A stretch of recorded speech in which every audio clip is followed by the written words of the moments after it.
Hello बच्चों, आज हम लोग आज के वीडियो लेक्चर में हम लोग आर्किमिडीज प्रिंसिपल से संबंधित कुछ न्यूमेरिकल समझेंगे।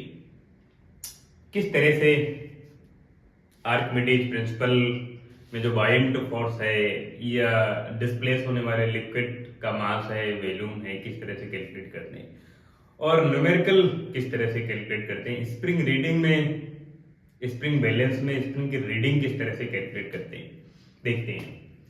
ये जो वीडियो लेक्चर सीरीज है ये फ्लूइड मैकेनिक्स के लिए अगले 3-4 दिन में हम फ्लूइड मैकेनिक्स को 1 बाय 1 करके हर एक टॉपिक कंप्लीट करेंगे। तो देखते हैं अभी न्यूमेरिकल कुछ 5-7 न्यूमेरिकल आर्किमिडीज प्रिंसिपल से रिलेटेड और इसका कंसेप्ट क्या है इस प्रिंसिपल का, देखते हैं। जैसे आप किसी भी बॉडी को, किसी भी ऑब्जेक्ट को, बॉल, फुटबॉल या कोई पत्थर है, किसी भी टाइप के कोई भी ऑब्जेक्ट को आप किसी लिक्विड में जब आप डुबोते हैं तो वो ऑब्जेक्ट लिक्विड में अपनी एक जगह बनाता है और जगह बनाने के लिए उस ऑब्जेक्ट को पानी को डिस्प्लेस कराना पड़ेगा। जैसे मान लेते हैं कि एक बाल्टी में पानी भरा हुआ है, उसमें आप फुटबॉल को डुबोएंगे। ये यहां पर ये कोई बाल्टी है, टब है इस तरह का, और इसमें पूरा पानी भरा हुआ है। ये पानी इतना पूरा भरा हुआ है, जितना इसमें पानी आ सकता है उतना पानी भरा हुआ है। और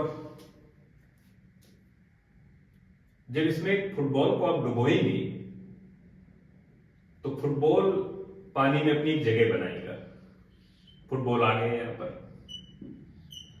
जब ये फुटबॉल पानी में अपनी जगह बनाएगा तो फुटबॉल का जितना वॉल्यूम है उतने वॉल्यूम का पानी यहां पर डिस्प्लेस हो जाएगा। तो पानी अब यहां तक आ जाएगा, पानी यहां तक आ जाएगा। पानी का लेवल इतना बढ़ गया, इतना बढ़ गया, इतना बढ़ गया, इतना लेवल बढ़ गया। तो ये जो वॉल्यूम आएगा, ये वॉल्यूम इस फुटबॉल के वॉल्यूम के इक्विवेलेंट होगा। जब फुटबॉल पानी में डूबेगा तो फुटबॉल का वॉल्यूम जितना है उतने वॉल्यूम के बराबर वॉल्यूम का पानी डिस्प्लेस हो जाएगा।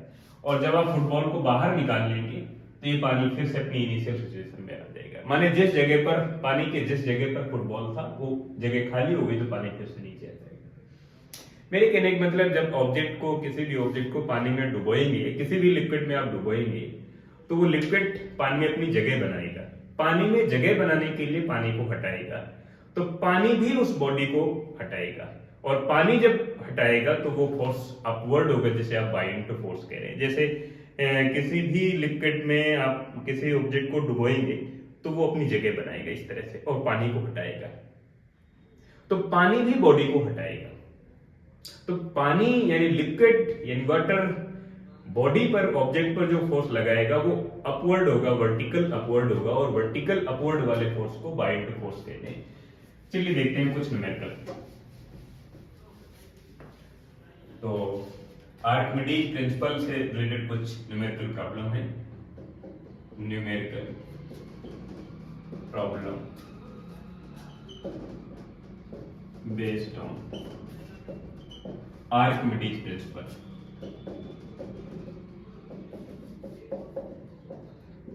आर्किमिडीज प्रिंसिपल से रिलेटेड कुछ न्यूमेरिकल प्रॉब्लम समझेंगे। चलिए कुछ डायग्राम बनाते हैं। जैसे ये मेरे पास एक ऑब्जेक्ट है और इस ऑब्जेक्ट का मास m है। अब ये फ्री फॉल कर रहा है तो इस पर केवल वर्टिकल डाउनवर्ड फोर्स लग रहा है, जिसे आप Vmg कह रहे हैं। अपवर्ड में एयर का जो रेजिस्टेंस है वो ना के बराबर है, नेग्लेबल है, उसको आप इग्नोर कर सकते हैं। तो जो नेट फोर्स होगा वर्टिकल डाउनवर्ड होगा। इसकी फर्स्ट कंडीशन हो गई। सेकंड कंडीशन में जब आप इसी ऑब्जेक्ट को किसी कंटेनर पे रख देंगे, जब आप कंटेनर में डाल देंगे और ये डूब गया ये ऑब्जेक्ट, और यहां पर आपने लिक्विड को फिल कर दिया, तो आप देखेंगे कि इस पर एक फोर्स तो है डाउनवर्ड, जिसे आप कह रहे हैं mg, और एक फोर्स है वर्टिकल अपवर्ड, जिसे आप बाइंड फोर्स कह रहे हैं fb। बाइंड फोर्स वो है जो लिक्विड बॉडी पर लगाता है, उसे आप बाइंड फोर्स कह रहे हैं। और बाइंड फोर्स वर्टिकल अपवर्ड होता है हमेशा। और ये लिक्विड लगाता है बॉडी पर। इसलिए लगाता है, ये तरह का रिएक्शन फोर्स है, क्योंकि बॉडी ने लिक्विड को डिस्प्लेस कराया। तो लिक्विड रिएक्शन के लिए रिएक्शन करता है और बॉडी को अपवर्ड लगाता है, बॉडी पर एक फोर्स अपवर्ड लगाता है, बॉडी को ऊपर की ओर धकेलना चाहता है। तो लिक्विड बॉडी पर जो फोर्स लगाता है उसे बायोइंटो फोर्स कह रहे हैं। अब इस पर अगर हम नेट फोर्स कैलकुलेट करेंगे, नेट फोर्स यानी अगर इसकी मैं एफबीटी बनाता हूं तो इसकी एफबीटी में ये मेरे पास बॉडी हो गई, एक फोर्स हो गया वर्टिकल अपवर्ड जिसे आप एफबी कह रहे हैं, एक फोर्स हो गया वर्टिकल डाउनवर्ड एमजी हो गया।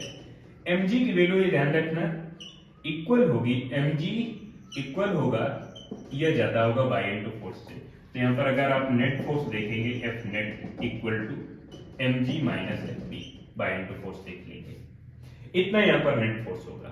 अगर आप यहाँ से एक्सेलरेशन कैलकुलेट करना चाहते हैं तो नेट फोर्स की equivalent M A equal to M G minus F B, ये बाय फोर्स आप कैलकुलेट कर लेंगे। यहाँ से एक्सेलरेशन आ जाएगा, अगर ये बॉडी वर्टिकल डाउनवर्ड मूव कर रही है तो कितने एक्सेलरेशन के साथ मूव करेगी। इसका एक थर्ड डायग्राम बना लेते हैं। अगर यहाँ पर केवल स्प्रिंग है और स्प्रिंग के साथ मैंने इस ऑब्जेक्ट को बांध दिया, ऑब्जेक्ट का मास m है, जैसा आप बार बार देख रहे हैं इसका मास m है, वही ऑब्जेक्ट है जिसको मैं बार बार यूज कर रहा हूं। तो स्प्रिंग का जो स्प्रिंग कांस्टेंट k है तो kx स्प्रिंग फोर्स हो जाएगा, अपवर्ड एक फोर्स होगा जिसे आप kx कहेंगे एंड डाउनवर्ड एक फोर्स होगा जिसे आप mg कह रहे हैं। तो इसकी अगर आप एफबीडी बनाएंगे तो एक फोर्स है अपवर्ड, एक फोर्स है डाउनवर्ड, तो इस फोर्स की वैल्यू इसके इक्विवेलेंट हो जाएगी। ये रिएक्शन फोर्स है, ये एक्शन फोर्स है, ये एक्सटर्नल फोर्स है, ये इंटरनल फोर्स है। तो अगर आप इसकी एफबीडी बनाएंगे तो इसकी एफबीडी में एक फोर्स है kx वर्टिकल अपवर्ड और एक फोर्स है वर्टिकल डाउनवर्ड mg। और इसमें अगर आप नेट फोर्स देखेंगे तो आप लिखेंगे mg minus kx, mg minus kx देखेंगे। अगर यहां पर आप एक्सेलरेशन देखेंगे कितने एक्सेलरेशन के साथ ये ऑक्सीलेट करेगी तो ma equal to mg minus kx, इस तरह से आप देख लेंगे। लेकिन अगर इसका एक कंबाइंड डायग्राम बनाया जाए जिसमें से स्प्रिंग भी है और लिक्विड भी है, तब की कहानी में क्या हम लोग समझ पाएंगे, तब देखते हैं। एक इसका अगला डायग्राम बना लेते हैं जिसमें से स्प्रिंग बैलेंस भी है और ये यहां पर मेरे पास स्प्रिंग बैलेंस हो गया ये,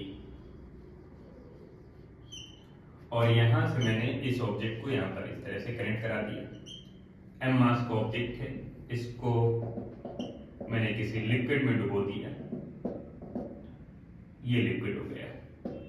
अब आप देखेंगे कि इसका स्प्रिंग कांस्टेंट k है तो अपवर्ड एक फोर्स होगा kx, ये फोर्स होगा वर्टिकल अपवर्ड स्प्रिंग फोर्स, और अपवर्ड एक और फोर्स होगा जिसे आप बाई इनटू फोर्स कह रहे हैं, अपवर्ड एक और फोर्स है जिसे आप एफ बी कह रहे हैं, एफ बी, और एक फोर्स होगा वर्टिकल डाउनवर्ड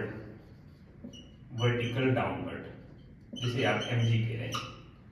तो बैलेंस सिचुएशन पर अगर आप इसकी एफबीडी बनाएंगे तो इसको मैं बाहर बना लेता हूं, ये एफबीडी हो गई।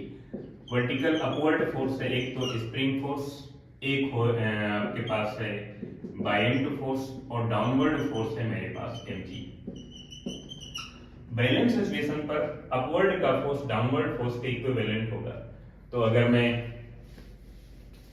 यहां पर बाई इनटू फोर्स को कैलकुलेट करूं या स्प्रिंग कांस्टेंट को कैलकुलेट करूं, ये स्प्रिंग की रीडिंग में कितना चेंज आ रहा है, और यहां पर अगर आप मीटर स्केल बनाएंगे तो मीटर स्केल को बना सकते हैं इस तरह से, मीटर स्केल को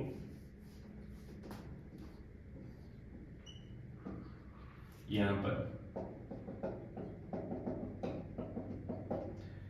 कितनी इसकी लेंथ चेंज हो जाएगी स्प्रिंग की, तो अपवर्ड वाला जो फोर्स है वो डाउनवर्ड वाले फोर्स के इक्विवेलेंट होगा for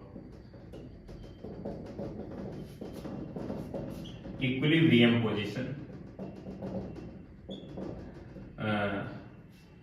vertical force is also equal to vertical upward force is also equal to vertical downward force, upward force is also equal to vertical downward force.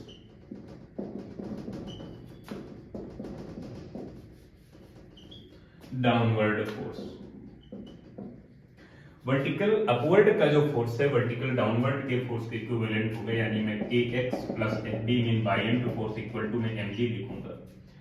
और ये ध्यान रखना है कि अगर आपको kx कैलकुलेट करना है या बाई एंड फोर्स कैलकुलेट करना है तो आप लिखेंगे mg माइनस kx और mg minus fb mean by and force. अब बाई एंड फोर्स कैसे कैलकुलेट करते हैं? बाई एंड फोर्स कैलकुलेट करने के कई मेथड हैं, एक मेथड मेरे पास है। ध्यान रखना, बाई एंड फोर्स लिक्विड लगाता है बॉडी पर और वही लिक्विड लगा पाएगा जो डिस्प्लेस होगा। तो मैं लिखूंगा m मल्टीप्लाई g, लेकिन m वो है जो डिस्प्लेस हुआ है, जिस लिक्विड में डिस्प्लेसमेंट आया है उस लिक्विड का मास, यानी mw। mw मीन उस वाटर का जो मास है जो वाटर डिस्प्लेस हुआ है, जो लिक्विड डिस्प्लेस हुआ है। और mw mean mass of water which are displaced due to body, body की वजह से जो डिस्प्लेस हुआ है उसका मास है।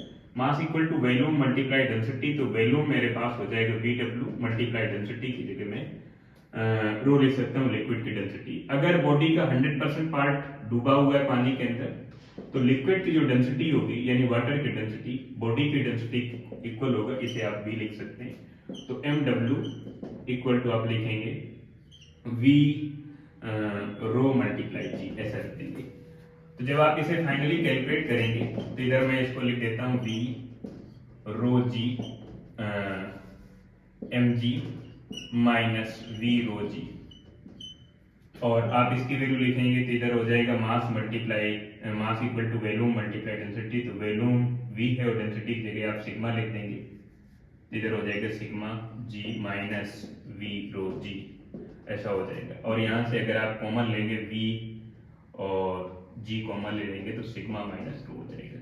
ये मेरे पास kx की वैल्यू हो जाएगी। यहाँ से स्प्रिंग रीडिंग की वैल्यू कैलकुलेट कर सकते हैं। और अगर आप इसे और थोड़ा कैलकुलेट करेंगे तो आप सिग्मा कॉमन ले लेंगे, तो मैं लिख दूंगा kx इक्वल टू मेरे पास हो जाएगा mg1 minus rho divide by sigma. ये मेरे पास वैल्यू आ जाएगी स्प्रिंग रीडिंग की। अब इसके एक दो न्यूमेरिकल देख लेते हैं किस तरह से आपको स्प्रिंग रीडिंग की वैल्यू को कैलकुलेट करना है और स्प्रिंग कांस्टेंट की वैल्यू किस तरह से कैलकुलेट करना है, बाई एंड फोर्स को किस तरह से कैलकुलेट करना है। यहाँ पर जो स्प्रिंग लगी हुई है स्प्रिंग, इसकी रीडिंग किस तरह से आप कैलकुलेट करेंगे, इन सभी पैरामीटर को देख लेते हैं। तो एक एग्जांपल देखते हैं जिसमें से आप इन सभी पैरामीटर को कैलकुलेट करेंगे। तो मैं देखता हूँ अगला न्यूमेरिकल।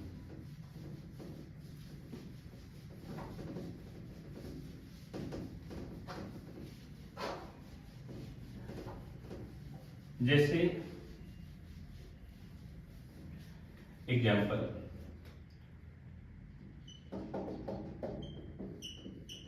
यहां पर मेरे पास एक स्प्रिंग बैलेंस है और यहां पर मैंने एक ऑब्जेक्ट को इस तरह से बांध दिया। इसका मास है 100 kg और इसको मैंने लिक्विड में डुबो दिया। लिक्विड में इसको मैंने डुबो दिया और इसका आप 100% पार्ट देख सकते हैं कि पानी के अंदर है। मास गिवन है और जो वैल्यू आपको गिवन है स्प्रिंग कांस्टेंट के इक्वल टू 10 पावर 4 न्यूटन पर मीटर, ये गिवन है। और आपको इस बॉडी की